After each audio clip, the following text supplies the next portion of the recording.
আসসালামু আলাইকুম রহমতুল্লাহ বরকাতুহু। তো বন্ধুগণ, আশা করি আল্লাহ পাকের রহমতে সকলেই সহি সালামত আছেন। তো কবি গাজী আক্কাস আলী ইউটিউব চ্যানেল 017140885009 এর পক্ষ থেকে আপনাদের সকলের প্রতি রইল একান্ত আন্তরিক শুভেচ্ছা ভালোবাসা।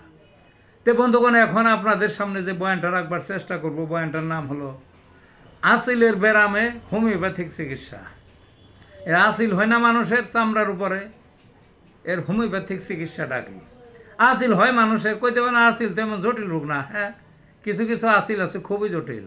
একটা আসিল আছে ব্যথা, যথোপযুক্ত চিকিৎসা না করলে ওইখান থেকে আপনার জটিলতা হইতে পারে এবং মৃত্যু হয়ে যেতে পারে, বুঝলেন না? ওইখান থেকে। আর এমনি তো আসিলের তো সমস্যাই, ফেসের মধ্যে আসিল হইল দেখতে কীরকম দেখা যায়, খারাপ দেখা যায়, এক বা একাধিক, অনেক সময় ঝাঁক বান্ধা আসিল ওঠে সরাসরি। কিন্তু আসিল যেরকমই হোক, হোমিওপ্যাথিকের খুব অত্যন্ত ভালো মানের ওষুধ আছে এবং গ্যারান্টিযুক্ত। তো সাধারণত আসিলে যে ওষুধগুলো ব্যবহার হয় এইগুলা, আর আসিলের যে আবার এই যে কোন জায়গায় আসিলে কী ওষুধ এইভাবেও আছে। তো এত তো আর আপনারা তো পারবেন না, এতে আমি আসিলের কিছু ওষুধের পরিচয় করে দিতেছি। Thuja, causticum, acid nit, aurum mur, natrum mur, Staphysagria.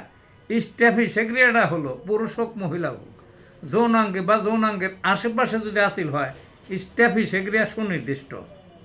সাইলেশিয়া আরেকটা ওষুধ, হিপার সালফার, ক্যালকেরিয়া ফ্লোর। এই ওষুধগুলো সচরাচর ব্যবহার হয়, বুঝলেন না বন্ধুগণ?